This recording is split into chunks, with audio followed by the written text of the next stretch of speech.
Bismillahirrahmanirrahim. Assalamualaikum warahmatullahi taala wabarakatuh.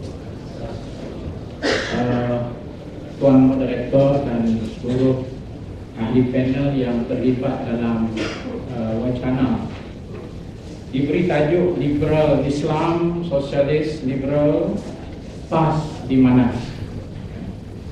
PAS ada depannya. Saya ucapkan tahniah kerana tidak ada satu yang paling berharga bagi seorang yang meyakini tentang ketulusan dan paling asas ialah mampu menerima kritikan-kritikan. Jadi ini satu asas yang cukup penting untuk kita mulakan budaya yang Islam sendiri anjurkan. Baik, saya tidak mau berbicara secara awang-awangan, dan sebab itu saya bila pertama kali mendengar Hishamuddin Rais berbicara, baru saya faham mengapa dia tidak boleh jadi wakil rakyat dan mengapa dia tidak boleh menyertai mana-mana parti politik. Sebab partinya ialah parti Ihdinas Siratal Mustaqim. Jadi saya pun agak berminat untuk mengetahui ada kurang. Pak Khalid lebih membicarakan sejarah naratif, bagaimana evolusi sesuatu ideologi itu berkembang dari satu tahap kepada satu tahap. Atau komunis sendiri hari ini sudah embrace liberalisme dari segi ekonominya, sudah embrace kapitalisme yang dilawan habis-habisan. Atau sosialis sendiri mempunyai berbagai aliran, ada yang sosialis yang bersifat sederhana, ada yang sosialis bersifat demokratik, action party contohnya. PSM kekal dengan sosialismenya, ya, dulu ada PSRM. Jadi bagi saya dinamika ini adalah sebahagian daripada wacana dan pembicaraan kita hari ini. Jadi oleh itu saya mau supaya pemikiran saya ini dipahami betul-betul, berdiri di atas pendekatan saya terhadap tajuk besar ini. Dan sudah pastinya secara mustaqil dia bukan untuk mengadili PAS dan bukan untuk menghukum PAS. Apalah yang lebih utama bukan juga isu pilkuda atau isu kota Damansara, tetapi seperti Pak Khalid kata tadi, saya amat menyetujuinya bahawa isunya ialah the underlying issues itu yang lebih penting sebenarnya.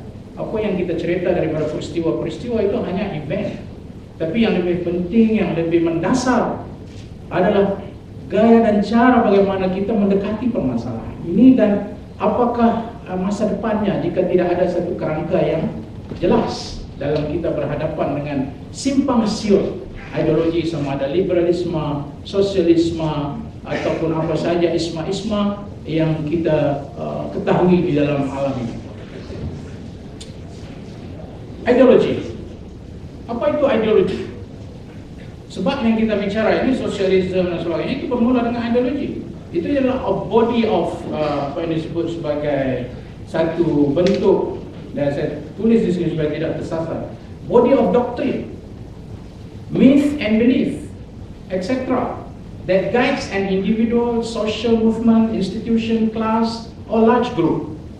Dan dia juga boleh disinonimkan dengan maksud filosofi, yaitu theorizing of visionary or impractical nature.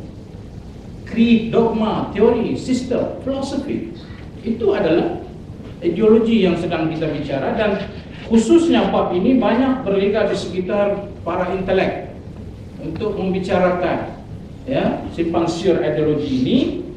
Dan ideologi ini ada sumbernya, dia punya puncanya, dia tidak lahir begitu. Kalau kita bercakap tentang ideologi komunisme, kita akan bercakap tentang Karl Marx, kita bercakap tentang Lenin.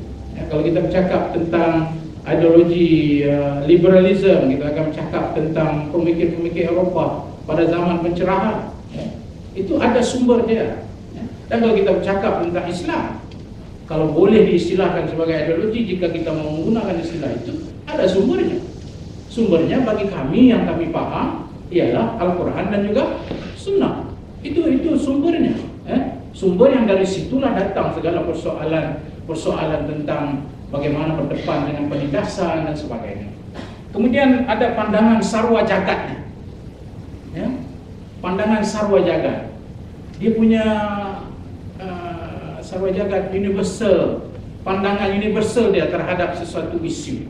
Dan pandangan universal itu yang mempengaruhi bagaimana ideologi itu boleh muncul. Ya. Dan kalau juga kita boleh kait dengan pandangan sarwa jagat ini juga, sama ada Lenin ataupun Karl Marx, ya, kita kena faham dia bertindak balas kepada situasi yang dialaminya.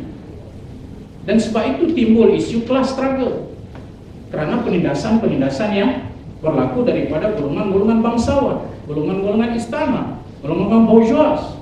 Begitu juga apa yang berlaku dari sudut pandangan Karl Marx terhadap agama, yang menjadi fobia bagi setengah gerakan Islam yang dikatakan anti agama.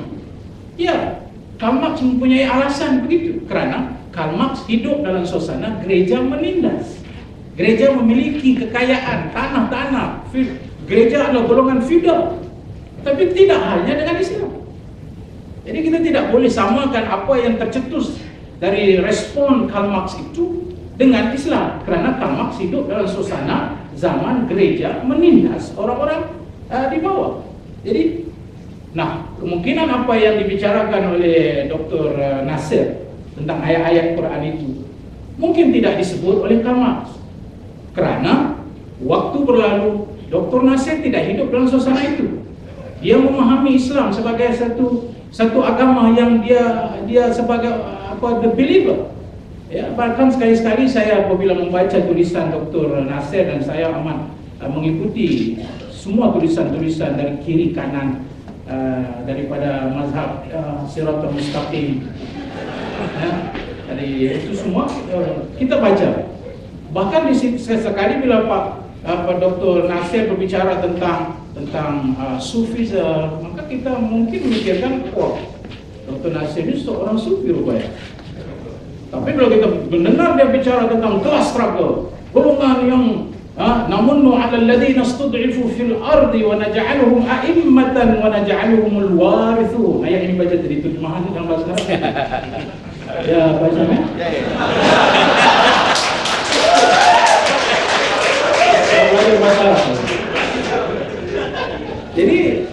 Jadi di situ kita melihat sekali bila Dr. Nasir bicara tentang class struggle, wah, Dr. Nasir seorang sosialis. Tapi pada waktu yang sama dia bicara tentang sufisme, tentang tarikat, tentang ma'rifat, tentang kesucian jiwa, berzikir dan bertasbih. Apakah itu kita boleh kata sebagai pahaman Karl Marx? Jadi itu maksud saya. Ia perlu diperincikan, kerana tidak ada satu ideologi yang wujud tanpa sebab musabab. Dan lebih utama daripada itu, poin saya seterusnya menyokong pandangan Pak Khalid, yaitu setiap ideologi melalui evolusinya. Dia berkembang daripada satu tahap kepada satu tahap, termasuklah pahaman politik Islam. Kalau siapa pernah mengikuti perkembangan gerakan Islam, ya, membaca literaturnya, kita akan bertemu bagaimana suatu ketika dahulu golongan Islam yang ditindas oleh rejim yang ada, khususnya di Timur Tengah, mereka menjadi fobia tentang bagaimana dia berdepan dengan kezaliman penindas, mereka dipenjara dan sebagainya. Tetapi hari ini, ya, teori tribulasi itu seolah-olah mau dibuang daripada gerakan Islam apabila mereka menjadi sebahagian daripada gerakan demokrasi, berpartisipasi di dalam politik, masuk pilihan raya dan sebagainya. Ini adalah evolusi yang berlaku dalam konteks hatta golongan, kalau hari ini disilakan sebagai Islamis. So itu aspek ideologinya. Kita bicara di situ. Ya, kita bicara di situ. Yang kedua ialah isu kerangka. Nah, ideologi yang ada hari ini simpang siurnya itu bergerak dalam kerangka apa? Mesti dia bergerak dalam satu kerangka yang membolehkan dia berekspresi dengan pandangannya. Dan ruang itu hari ini kita namakan sebagai democratic space. Democratic space itu dalam konteks pengorganisasiannya, PSM ada organisasinya, yang saya tahu Datuk Doktor sebagai presidennya, dan seorang lagi Arul itu sebagai asetusan. Itu saja yang saya paham. Kalau PSM itulah nampaknya dua muka ini saja, ya? Dari segi sudut hierarkinya, mazhab Ihdinas Siratal Mustaqim inilah saja. Dialah presidennya, dialah setiausahanya, dialah bendaharinya, dialah ketua penerangannya, mungkin dia juga ketua muslimatnya.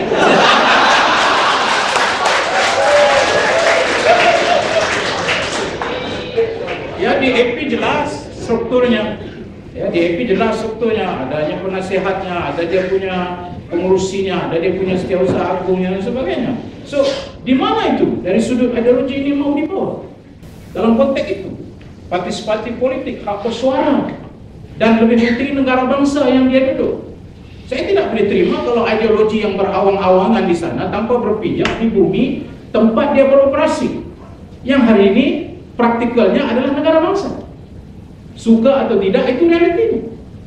Ya, jadi bagaimana semuanya harus dibentangkan dalam konteks itu supaya kita lebih praktikal dari sekadar berteori-teori tentang sesuatu perkara yang diawang-awangan.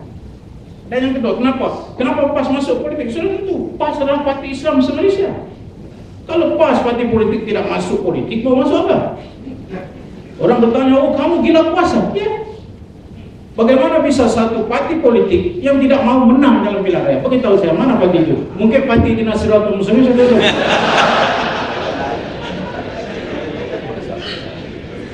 Mazhab, fraction mazhab, bukan parti. Mana ada? Tidak ada. Mesti parti politik itu, karena apa guna satu ideologi? Kalau ideologi itu tidak mampu untuk mengubah keadaan yang ada, tidak ada guna. Bagi kami parti Islam, kami yakin Islam itu boleh membawa perubahan dengan maksudnya yang sepatutnya dibawa oleh Nabi Muhammad SAW.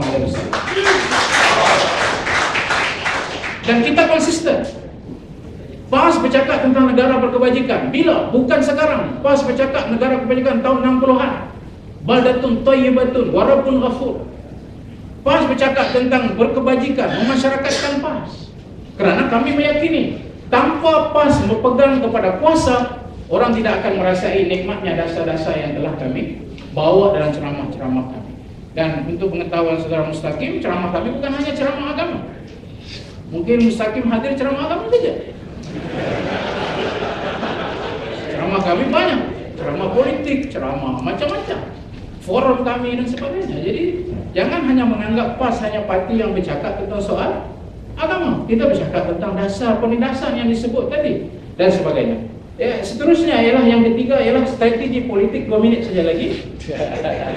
Sedangkan saya di belasah kiri dan kanan. Sambung. Jadi dari sudut strategi politiknya pula, sudah tentu ideologi yang bersimpang siur ini ada kalanya mereka bertemu pada satu poin. Mereka bertemu pada satu poin, yaitu melihat bahawa mereka perlu bekerja sama. Sebab itu PAS boleh duduk dengan DAP, PAS boleh duduk dengan PKR, dan bersama pakatan, termasuk PAS membuka ruang supaya PSM bersama dengan pakatan. Yang jawapannya belum ditentukan lagi. PAS boleh duduk dengan PSM dalam pertemuan yang kita adakan dengan pimpinan Dewan Harian PAS. Maknanya itu juga perlu diambil kira dari sudut persetujuannya, persepahamannya, ya. Nata'awanu fima tafaqna alaihi wa na'dhuru ba'duna ba'da fima ikhtalafna fihi. Kita bekerja sama atas perkara-perkara yang kita bersama. Seperti apa? Ya, kami bersama menentang penindasan. Malah tidak diragui bahwa di antara ramai yang termasuk ataupun yang ramai yang dihembang di dalam ASA dan dalam penjara juga adalah negara pemimpin PAS kerana mau memperjuangkan hak golongan yang tertindas.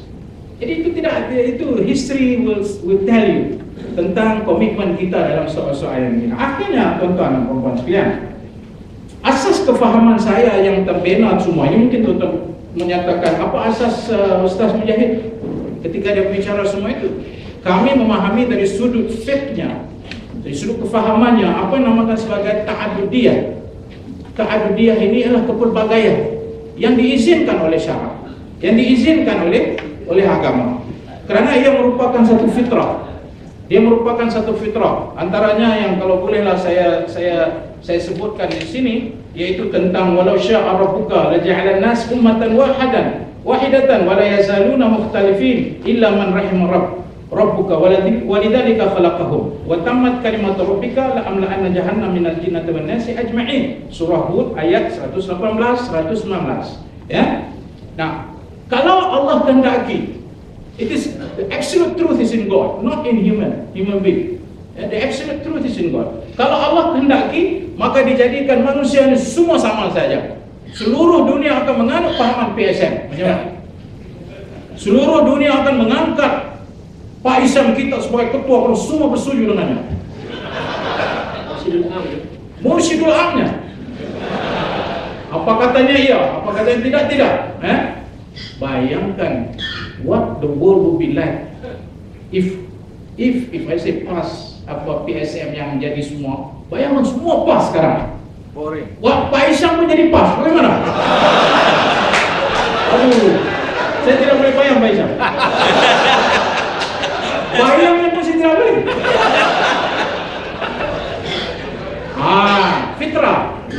Fitrah. Walau sya'a rabbuka la ja'ala nas ummatan wahida wa la yazaluna mukhtalifin. But God said, you remain differences.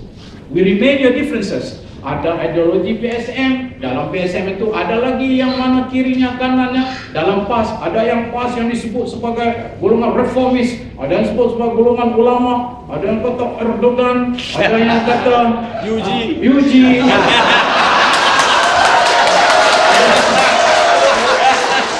ada yang katakan.